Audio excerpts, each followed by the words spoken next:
Love is supposed to feel safe. Marriage is supposed to be a promise that no matter how hard life gets, two people will face it together. That is what I believed when I walked down the aisle years ago, holding his hand and dreaming of a future filled with laughter, children, and warm memories. I thought I had chosen the right man, my forever partner, my best friend. But life has a cruel way of showing us the truth. Behind the smiles and sweet words, there can be secrets. Behind the warm touch of a husband, there can be betrayal. My story is not just about heartbreak. It is about finding strength when everything you believed in suddenly shatters. I never imagined that one day I would stand at the door of the house I worked so hard for, holding a brand new set of keys, while the man I once loved stood outside, shocked, angry, and begging to be let in. He thought he could lie, cheat, and still come home to me. He thought I would forgive, like so many times before. But this time, the locks had changed, and so had I. This is the story of how I discovered the truth, how I broke free from his lies, and how changing one lock became the symbol of reclaiming my life. When I look back at the beginning of our marriage, it almost feels like a different lifetime. He wasn't the man I would later come to know. He was a man I fell hopelessly in love with.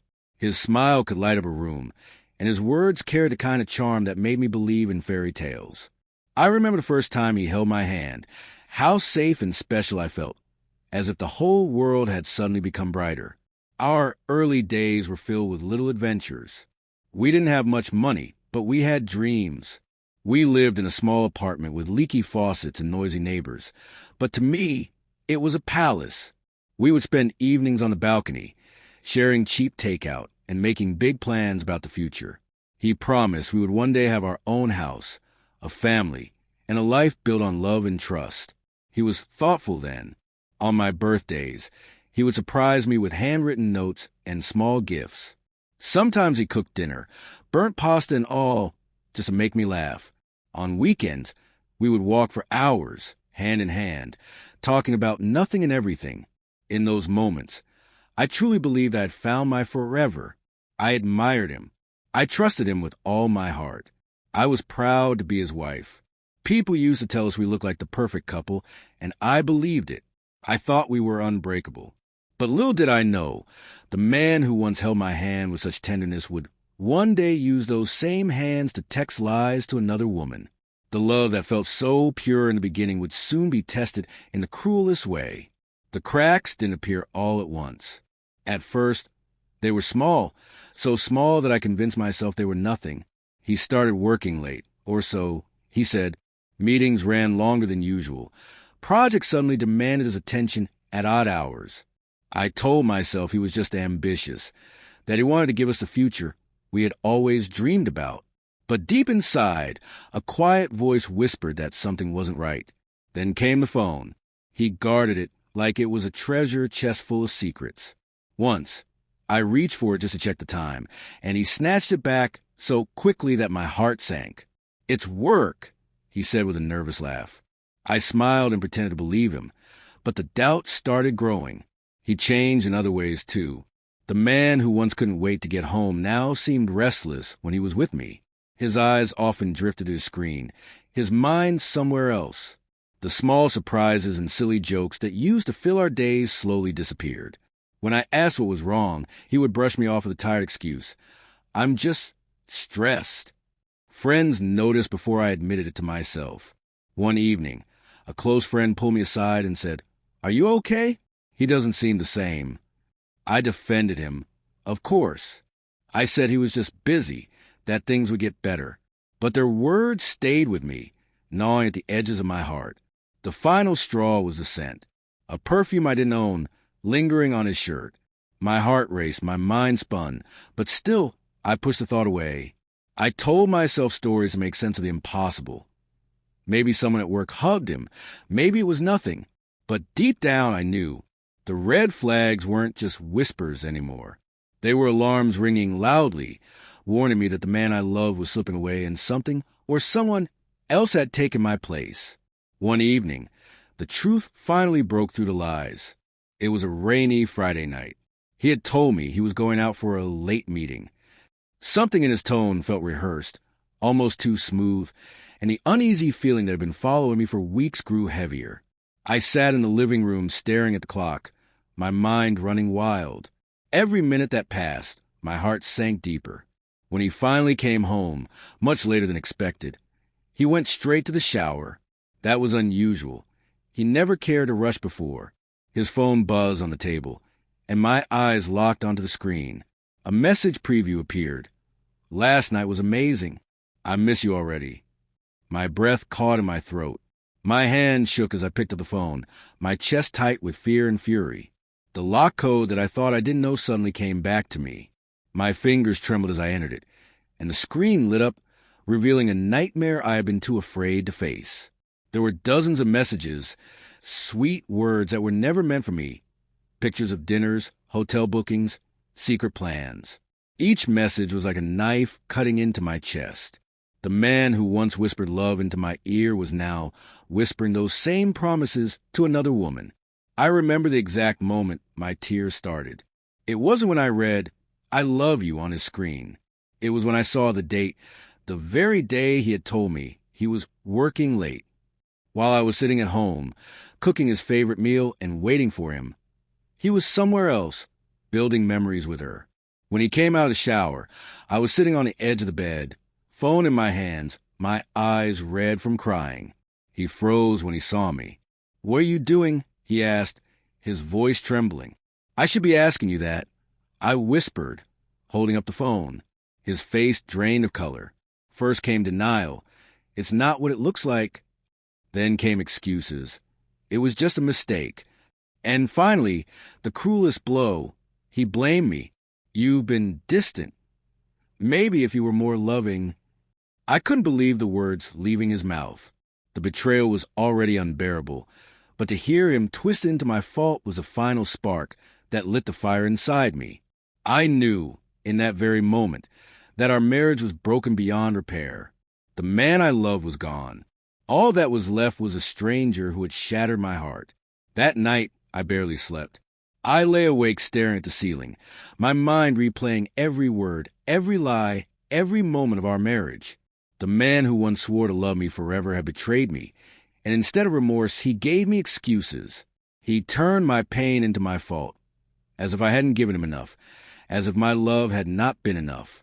The more I thought about it, the more I realized how much of myself I had sacrificed for him. I had put his needs above mine, his dreams before mine, and his comfort over my own happiness. I stood by him when money was tight, when stress was high, when life felt heavy. I carried both of us on my shoulders, believing we were building something real together. But in return, he gave his heart to someone else. I cried until my body ached. It wasn't just a betrayal that hurt. It was the years I had invested, the trust one had given so freely, the future I thought we were creating together. All of it now felt like a cruel illusion. At some point in the darkness, my tears dried. My chest still hurt, but my mind was strangely clear. A thought surfaced, quiet at first, then louder, stronger, undeniable. Enough. Enough waiting. Enough forgiving. Enough losing myself for a man who didn't deserve me. I realized I had a choice. I could continue living in the shadow of his lies, or I could step into the light of my own freedom. I didn't know exactly how I would do it, but I knew one thing for sure. I would not let him break me any further. That night became the turning point. The moment I decided that the woman who entered this marriage, so full of hope, would not be the same woman who walked away. I was ready to reclaim my life, piece by piece, lock by lock. Once the decision settled in my heart, I felt a strange kind of calm. The storm inside me quieted, replaced by determination. I had spent too long being the woman who waited, who forgave, who believed in promises that were already broken. Now, it was time to become the woman who acted. I didn't announce my decision to him. Why should I? He had made his choices in secret, and now it was my turn. Quietly, I started preparing for the day I would finally cut the ties. I went through our accounts and separated what was mine. Every bill, every password, every document. I took back control piece by piece. It was exhausting, but each step gave me a little more strength, a little more power. Then I made the call that would change everything. "I need my locks replaced," I told the locksmith. My voice didn't even shake. The appointment was set for the following week, and I circled the date in red on my calendar. That circle felt like a finish line, the end of years of lies and the start of something new. In the meantime, I started gathering his things. I folded his shirts, packed his shoes, even placed his watch in the box he had once gifted me. Every item I touched reminded me of who he had been and what he had destroyed. But instead of tears, I felt a quiet strength. I wasn't throwing these things out of anger. I was preparing them for a one-way journey, back to him, but never again inside my home. I didn't tell anyone what I was planning. This was mine, my secret act of justice, my silent rebellion against betrayal. And though fear sometimes whispered in my ear, it was drowned out by something far louder, freedom. The morning of the lock change felt different, almost electric. I woke up before the sun, my heart beating fast, not with fear, but with anticipation. For the first time in a long time, I felt like I was taking control of my life instead of just surviving it. When the locksmith arrived, I greeted him with a steady smile, though inside my chest was pounding. As he unpacked his tools, I stood back and watched. The sound of metal against metal filled the air, sharp clicks and turns echoing through the hallway. Each twist of his screwdriver felt like a nail sealing the coffin of my old life. I imagined all the nights I had spent waiting for my husband, worrying about his excuses, doubting myself. With every part of the old lock removed, those memories seemed to loosen their grip on me. When the new lock was installed, I held the fresh set of keys in my hand. They felt heavier than I expected, not just metal, but a symbol of strength, of freedom, of finally choosing myself. After the locksmith left, I carried the boxes of his belongings to the front porch. His shirts, his shoes, his personal things, all neatly packed, waiting for him at the end of the story he had written with lies.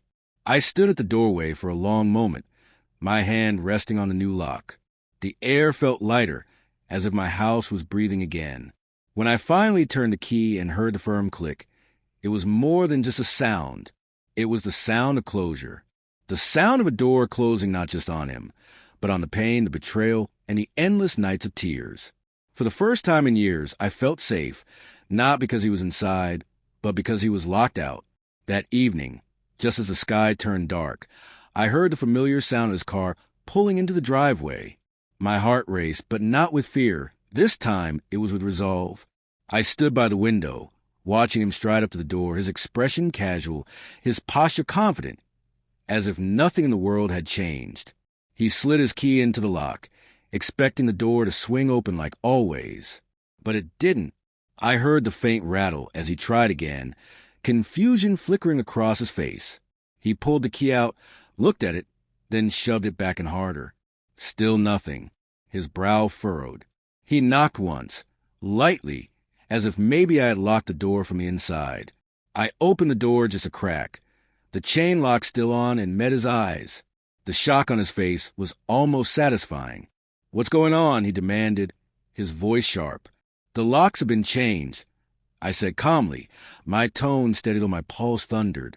His eyes widened. "What? Why would you?" Then realization dawned. He stepped back slightly, his anger rising. "You went through my phone, didn't you? You had no right." "No," I cut him off. "You had no right. You lied, you cheated, and you thought I would never find out. But I did." He switched tactics immediately. The anger melted into pleading. His voice softened. His hands reached toward me. "Listen, it was a mistake. I was stupid. It didn't mean anything. Please, just let me in and we can talk about it." I shook my head. "There's nothing left to talk about." He grew desperate. His voice cracked as he begged. "Don't do this. Don't throw everything away over one mistake. I love you. I'll change. I'll be better." I stared at him through the narrow gap in the door. Once, those words might have broken me, might have convinced me to forgive, but not anymore. I had cried too many tears, endured too many lies. The woman who used to bend for him was gone. "I already threw everything away?" I whispered. "The moment I believed you were the man you promised to be. But you killed that promise. And now, you're no longer welcome here." With that, I closed the door and turned the new key. The click echoed through the hallway, final and unshakable. On the other side, I heard him pounding the door, shouting my name. But inside, I felt only silence. A silence that was peaceful. A silence that belonged to me. For the first time in years, the house was truly mine, and mine alone. The days that followed were strangely quiet. At first, the silence felt heavy, almost unbearable. I would catch myself listening for his footsteps in the hallway or waiting for the sound of his key in the lock. Sounds that would never come again. The house felt too big, too empty, yet it was mine in a way it had never been before. I spent the first week cleaning every corner, not just to remove the dust, but to wash away his presence. I changed the curtains, moved the furniture, even painted the bedroom wall a new color. Each change felt like a fresh start, a small declaration that this home now reflected me and no one else. Friends and family came to check on me, offering comfort and support. Some were shocked by my decision. Others said they had seen it coming long before I did. But no one doubted that I had done the right thing. They reminded me of my strength when I felt weak, and they celebrated my courage when I felt unsure. Nights were the hardest. There were moments when the loneliness stung, when I wondered if I had made a mistake. But then I would remember the messages, the lies, the endless excuses, and the pain would quickly turn into resolve. I hadn't lost a husband. I had freed myself from a prison I didn't even realize I was in. Slowly, I started to rediscover myself. I picked up hobbies I had abandoned, spent more time with friends, and even allowed myself to dream again, dreams that were about my life, my happiness, not just ours. For so long, I had lived in his shadow, but now the light belonged to me. Looking back, I realized something powerful. Betrayal broke my heart, but it also built my strength. I wasn't the same woman who once cried herself to sleep over his lies. I was stronger, wiser, and finally free. In the end, changing the locks was more than just a practical step. It was a symbol. It was the moment I decided that I would no longer live in a home built on lies. I refused to let betrayal walk through my door ever again. For years, I thought strength meant holding a marriage together no matter what. I believed love could fix everything, even when it was one-sided. But real strength, I learned, is knowing when to let go. It's choosing yourself when someone else refuses to. The man who once promised me forever now stands outside that promise, shut out not just by a new lock, but by my new self. And I no longer cry for what I lost. Instead, I smile for what I gained, peace, freedom, and the chance to rebuild a life on my own terms. Every time I turn the key in that door, I am reminded of the woman I became the day I said no more. That sound, the simple click of a lock, carries more power than any vow you ever made. It's the sound of independence, of courage, of a new beginning. This is not a story about losing a husband. This is a story about finding myself.